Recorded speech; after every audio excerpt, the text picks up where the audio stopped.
In this episode of Psych Cinema, we're going to look at the John Hughes high school films, and I'm going to make the argument of why they're going to lose their stature over time. I'm going to specifically look at some of the more problematic elements of John Hughes films that are critically lauded and were commercial success at their time, but really have been exposed to have a lot more problems than they were when they originally dropped in the 80s. I'm going to specifically look at the racial and gender politics of some of his more famous films. I'm Jonathan Hetterly, a licensed professional counselor, and this is Psych Cinema.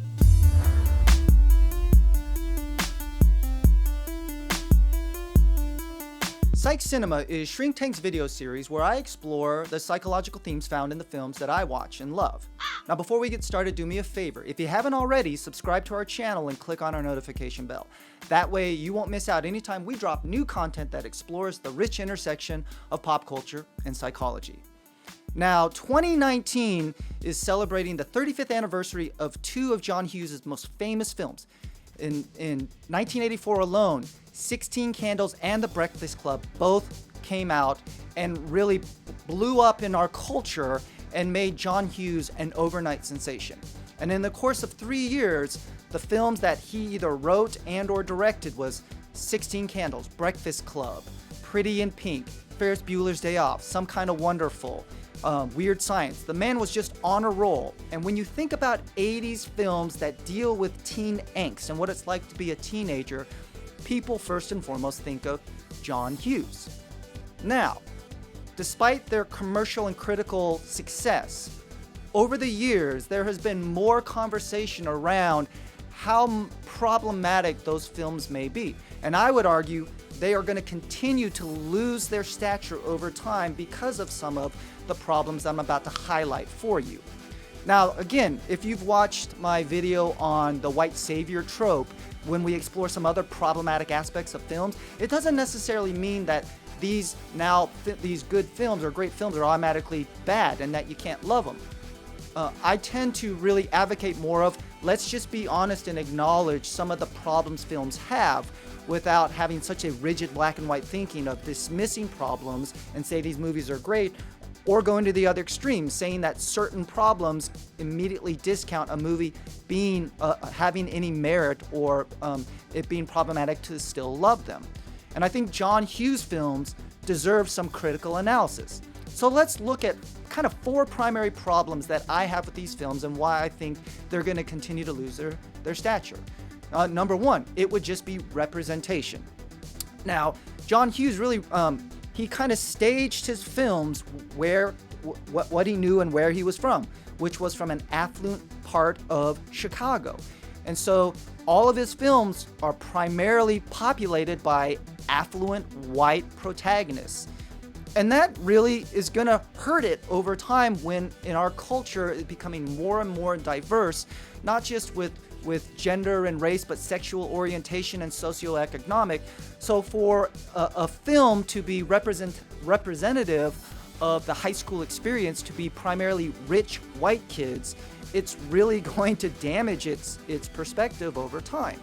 And then when you think about it is primarily affluent white kids, it's not just that aspect of representation that hurts some films like 16 Candles or Pretty in Pink or Weird Science. It's when you also step back and say, the few times that John Hughes did populate his films with characters of ethnicity, they were grossly stereotyped and caricatured. So when we think about films like 16 Candles and the character of Long Duck Dong, and we step back and recognize that how much that character is reduced to one-dimensional stereotyping. I mean, every aspect of his presence in the movie, when he arrives on screen, there's a long gong sound. He is an over-emoting of a stereotypical accent. He's made very sex crazed. He's used for comedic relief. And again, this would not necessarily be as problematic if the entire movie was designed to be over-the-top satirical, but the movie is really designed to be anchored in the main character, Molly Ringwald's Samantha, and the angst and the hurt of her growing up and her family forgetting that it's her 16th birthday. So it's because of that contrast or dichotomy that just makes that character's caricature and stereotyping that much more problematic and offensive. And there's really not a lot of representation in John Hughes movies, but one of the other times that he really falls victim to racial stereotyping is in the film Weird Science, where the main characters go to a bar where it's filled with older black men, and in a lot of ways they talk in very stereotypical, over-the-top jive talk, which again is just really problematic when you think the totality of John Hughes films, he populates with affluent white characters, and the few times that he does provide some level of representation, it's so over-the-top, exaggerated caricaturing to where he doesn't allow those characters to have any specificity, any real human depth. They're framed as a comedic device at the expense or for the growth of the white protagonists, which again is going to be more problematic the more and more these films don't age well. So that's the representation and the kind of the racial insensitivities found in a lot of John Hughes films.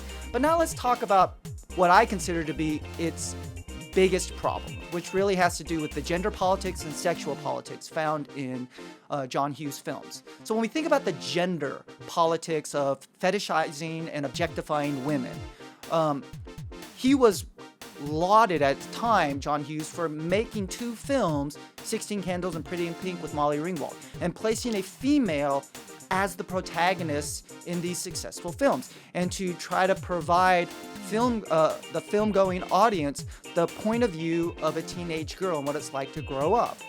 And yet, when you step back and think about 16 Candles or Pretty in Pink, two films that I've seen many, many times over the years, the central kind of focus of the female protagonist is to gain the love and affection of a boy. And that's really their whole arc of the film. And not only just, winning the affection of the male protagonist in the film, he makes the boys, the target of their affection, bland, boring boys. I never understood in 16 Candles why Jake Ryan was such a catch.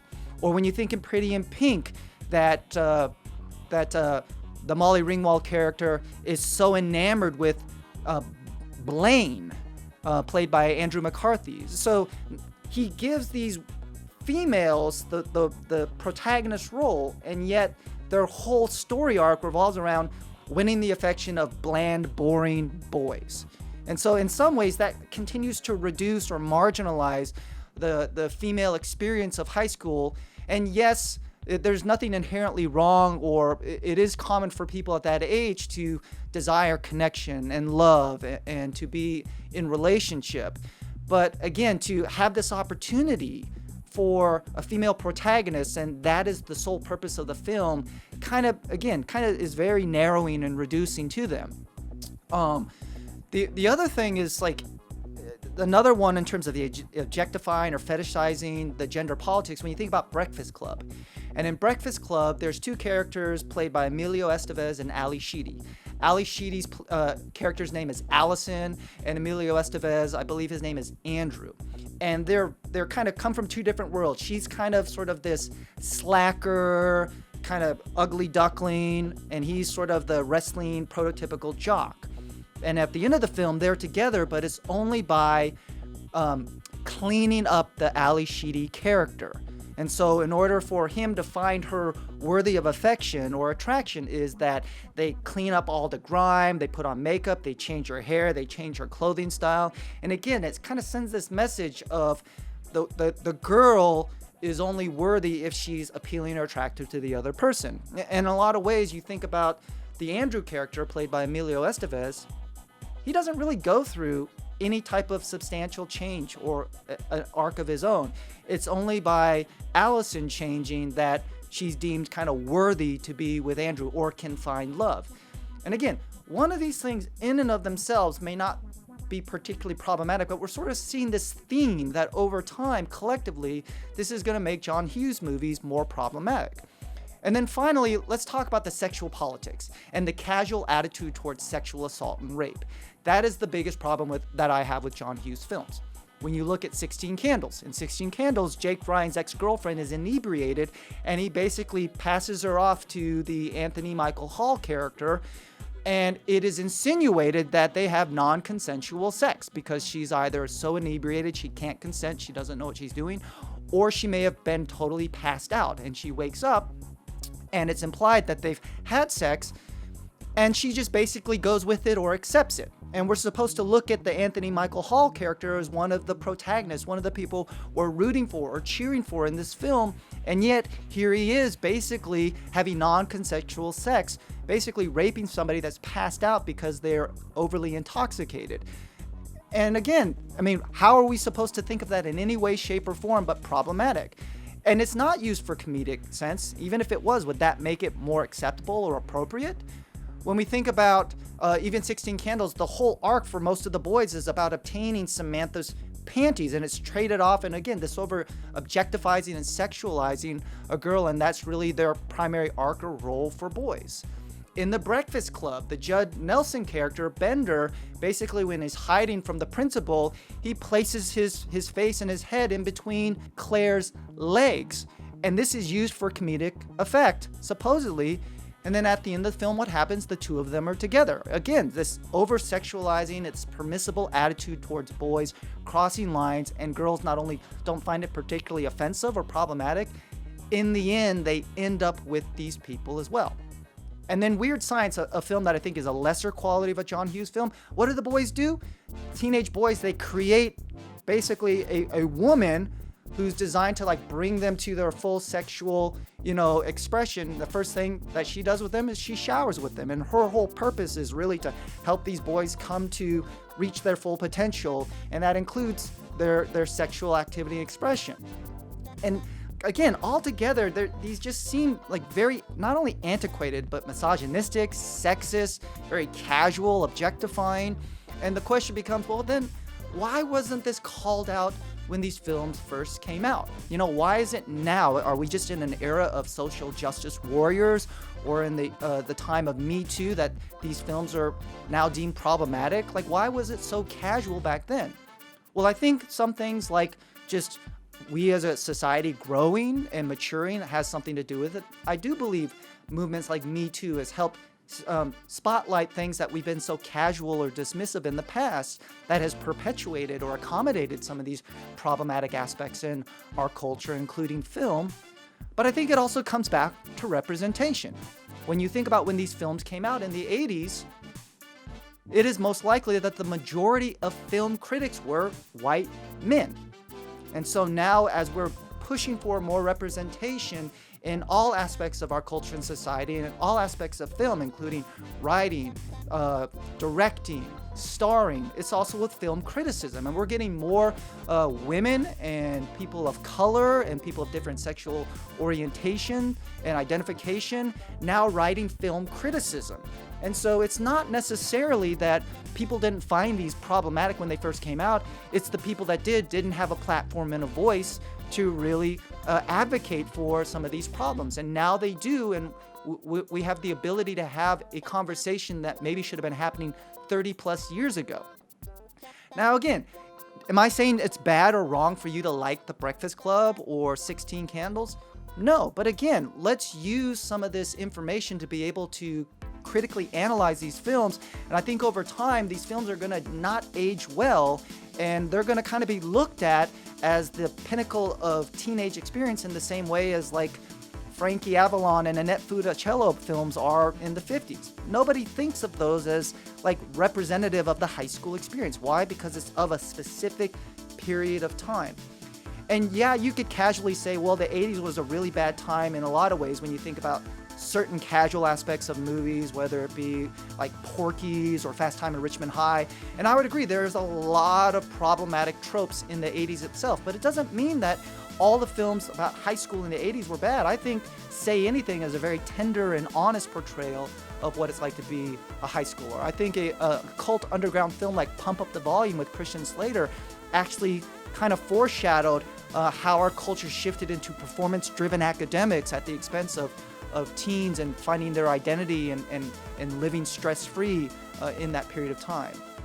So if John Hughes films are going to go down, what do I think are going to be the high school films that really in the next 20 or 30 years are going to be used as the high point? I think something like I said, Say Anything.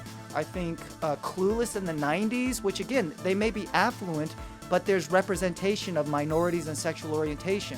I think The Perks of Being a Wallflower, and then Mean Girls. Those seem to be more of their time, as well as they continue to resonate with topics and themes and issues that today's teenagers continue to grapple with. But what do you think? Do you think I'm being too hard on John Hughes films? Do you think there's other problematic tropes that I didn't even single out in this episode? I want to hear from you. Leave your comments below and tell me what you think about John Hughes films and whether or not they're going to lose their stature and whether they're going to age poorly in the coming years. You can also leave a recommendation of a film you'd like for me to tackle here on Psych Cinema. Be sure to follow me on Twitter. You can also check out shrinktank.com, our website where you're going to find additional videos, podcasts, articles, and more that explore the intersection of psychology and pop culture. That's going to do it for this episode of Psych Cinema. I'm Jonathan Hetterly. Thanks for watching, and we'll see you again at the movies.